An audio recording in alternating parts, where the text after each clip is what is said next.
तुम मुझे खून दो, मैं तुम्हें आज़ादी दूंगा। नेताजी सुभाष चंद्र बोस के ये शब्द आज भी सभी भारतीयों के दिलों में देशभक्ति की भावना भर देते हैं। नेताजी का जन्म 23 जनवरी 1897 को कटक, उड़ीसा में हुआ था। यह दिन पराक्रम दिवस के रूप में भी मनाया जाता है। उन्होंने इंडियन सिविल सर्विसेज की परीक्षा दी और चौथा स्थान प्राप्त किया, पर जलियांवाला बाग हत्याकांड का उनके जीवन पर गहरा असर पड़ा और प्रशिक्षण बीच में ही छोड़कर 1921 में भारत लौट आए। 1930 में नेताजी कोलकाता के मेयर निर्वाचित हुए। नेताजी ने द इंडियन स्ट्रगल नामक पुस्तक लिखी जो 1935 को लंदन में पब्लिश हुई, लेकिन ब्रिटिश सरकार ने भारत में पुस्तक पर प्रतिबंध लगा दिया।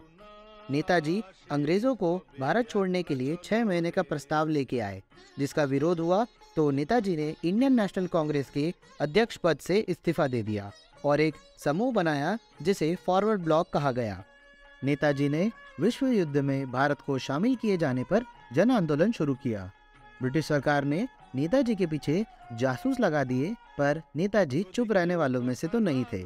जनवरी 1941 में नेताजी पठान के वेश में देश से निकल गए और अफगानिस्तान होते हुए जर्मनी पहुंचे, जहां पर उन्होंने हिटलर से मुलाकात की।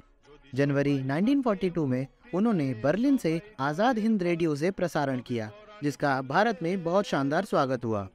नेताजी ने अक्टूबर 1943 में आज़ाद हिंद फौज की स्थापना की, जिसमें महिलाओं की भी रेजिमेंट थी, जो रानी लक्ष्मीबाई के नाम पर रखा गया। आज़ाद हिंद फौज ने अंडमान निकोबार द्वीप समूह को आज़ाद कराया और बर्मा, जो आज का म्यांमार है, पार करते हुए 18 मार्च 1944 को भारत में दाखिल हो गए।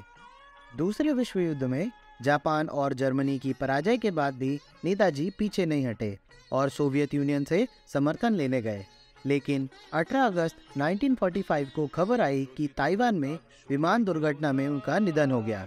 उनकी मृत्यु रहस्य बनी है, क्योंकि ज्यादातर लोगों को विश्वास था कि नेताजी दुर्घटना के बाद भी जीवित थे। नेताजी का व्यक्तित्व आज भी सभी भारतीयों के दिलों में देशभक्ति की भावना प्रज्वलित करता है। मैं भारत माँ के ऐसे बेटे को आदर नमन करता हूँ।